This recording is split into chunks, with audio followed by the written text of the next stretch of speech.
At this point, the zombie genre has been played out in pretty much every way imaginable. Even back in 2016, zombies were getting tired. And while it didn't reinvent the genre, the Korean zombie flick Train to Busan brought much needed fresh blood to the typical formula, succeeding in creating gripping characters and making perfect use of its close quarter combat and terrifyingly manic horde. Its choice to tell the majority of its story in daylight was also refreshing. 4 years later, the standalone sequel Peninsula continues the story of the world that Train to Busan built while leaving behind its characters for entirely new ones. Unfortunately, that's not all it left behind. Peninsula places us 4 years removed from the original zombie virus outbreak that took place in Train to Busan. The entirety of South Korea has been quarantined, and the majority of the world has moved on. For many, Korea is a wasteland, never to be inhabited by humans again. For others, and in particular, a group of Korean refugees living in Hong Kong, the Korean Peninsula represents vast opportunity. With so much wealth left behind, there is a fortune to be made for anyone who can get in and out of the country alive. And so,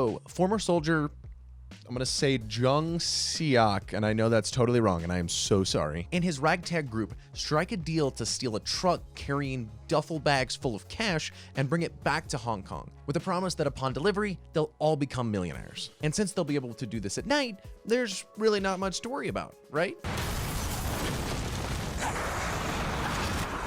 Before any of this set up for the main storyline though, we're actually introduced to our protagonist through the story of he and his sister's family's escape from Korea 4 years previously. On the boat that's supposed to take them to safety, his sister and her son both become infected, leaving just him and his brother-in-law, I'm gonna say Chol-min, as the only survivors of the family. This drives a rift between the two men that serves as a catalyst for most of the emotional beats for the remainder of the film. The problem is, we're given this sob story before we've really gotten to know the characters, and as hard as this movie begs, it's difficult to get emotionally invested in people we just met. And this is an issue that Peninsula really never overcomes. Once on the island, the heist goes wrong and Jung Seok ends up joining a mother, her father, and her 2 young daughters as they all attempt to make it off the peninsula any way they can. As funny as some of the moments with the young girls can be, none of these characters are fleshed out enough to become invested in. Train to Busan hit hard because we'd become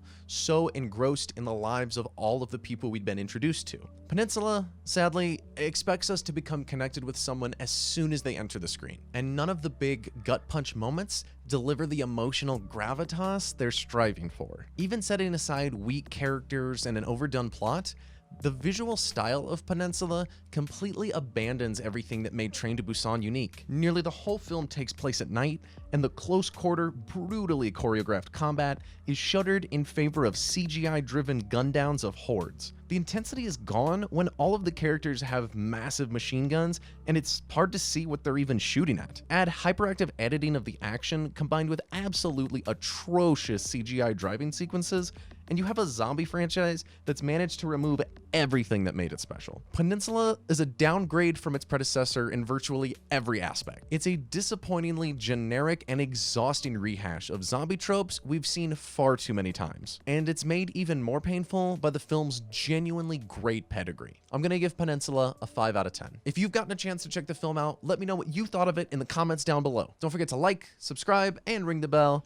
And until next time, stay thoughtful.